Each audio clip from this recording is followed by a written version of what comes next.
It's been said that better questions lead us naturally to better answers, and that it's in not knowing that we open the doorway to knowing. I'm Scott Lennox, and you're listening to The Beautiful Question, a consideration of things that truly matter in a complex world. What greater gift could there be for ourselves or the people around us than being fully present in the here and now? This week, we'll consider ways of allowing that to become our default state as we move into the coming year. Here's to the gift of being fully alive and fully present as we relax into what is.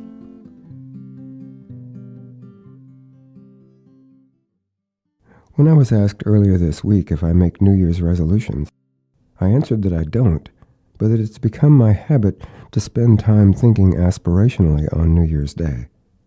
By aspirational, I mean that I intentionally consider the changes that will help me live more effectively and more purposefully during the coming year.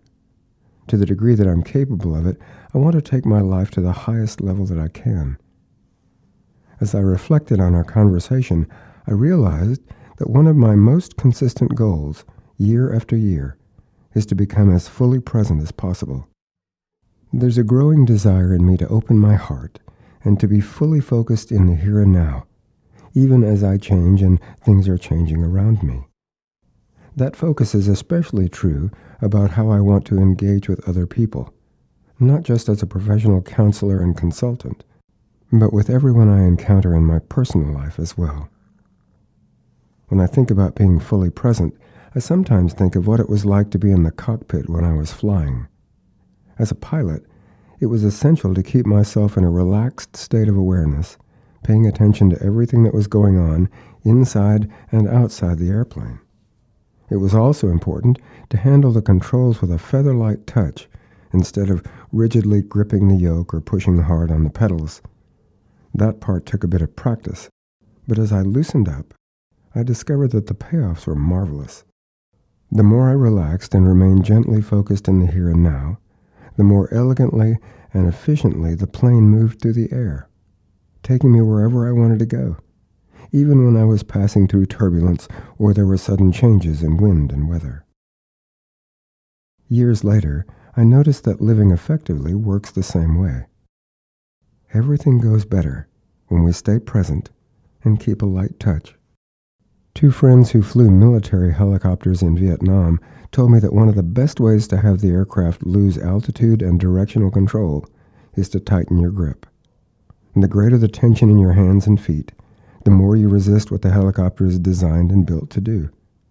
Ironically, by holding on tightly, you're actually fighting what's happening instead of helping it. When I first heard that, I thought about the tight grip I maintained for most of my life. It was no wonder I struggled so hard and had such difficulty getting where I wanted to go. Like a helicopter being flown by a frightened novice, I was constantly losing altitude and directional control. When I eventually chose to be intentional about living in the present and doing what it took to make that happen, things gradually began to change. How great it was to discover that the more I let go and relax into what is, the less I struggle and the more peaceful and content I become. It's a process I'm still delighting in as I continue to learn how to do it.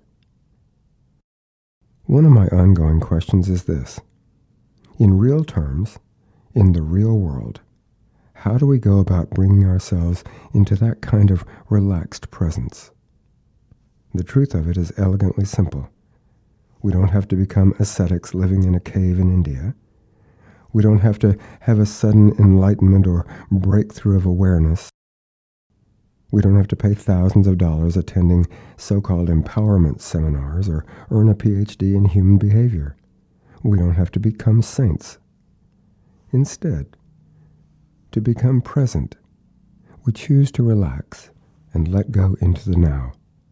It's really that simple. As we do that, we begin to trust our innate self to do what's best for us. There can be an irony in the beginning. For many of us who make that choice, the choice to be present, that's when the ego does its best to get back in the way, fighting for control.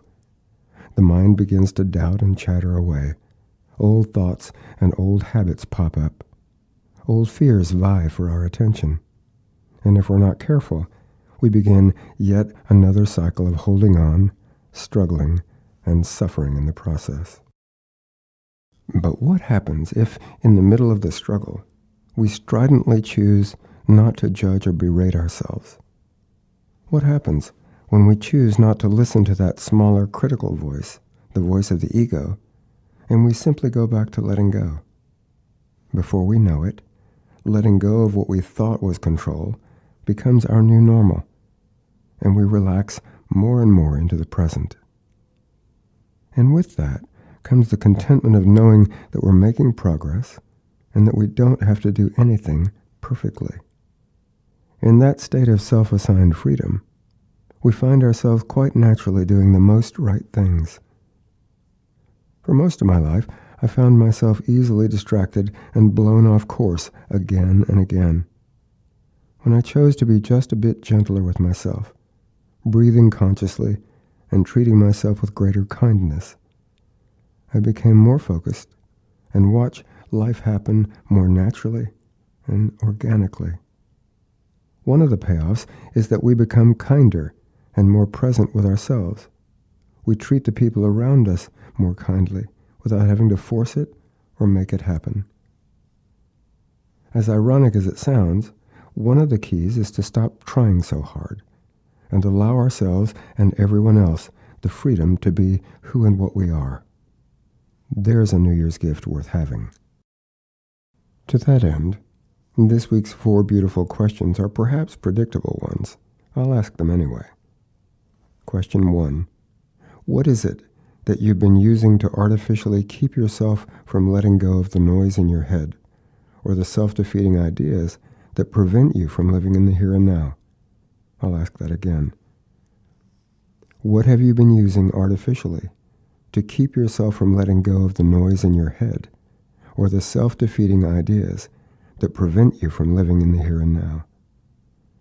Question 2. What will most likely happen as you begin to relax and respond to your life as naturally as you breathe? Question 3. What changes will take place naturally when you embrace yourself exactly as you are and embrace the life you're living just as it is? I'm not talking about giving up. I'm talking about being present with what is. And finally, what will happen if you don't? If you don't become more present, if you don't become kinder and more gentle with yourself, what will most likely happen?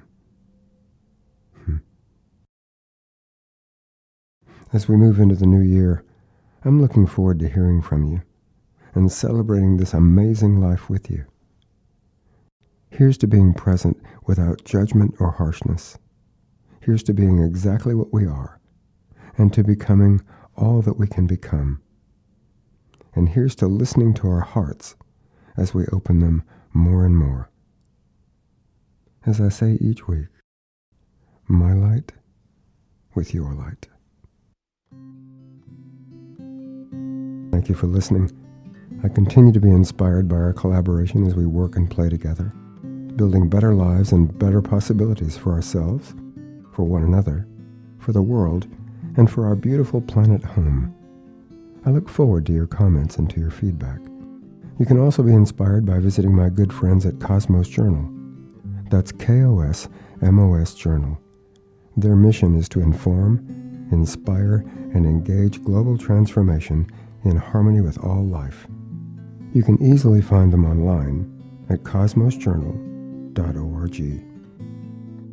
And as always, you can find my free podcasts and guided relaxation audios by searching for The Beautiful Question in Apple Podcasts or SoundCloud or CastBox, or by visiting the podcast page of my website at scottlennox.com.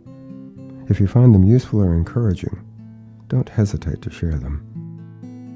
I'm Scott Lennox, and this has been The Beautiful Question. The Beautiful Question is a One Light production, written, recorded, produced, and funded by Scott Lennox at Heart Rock Studios in Fort Worth, Texas, as a way of paying forward to life being fully present, becoming better engaged with things that truly matter in a complex world, and committing to a healthier future for all of us.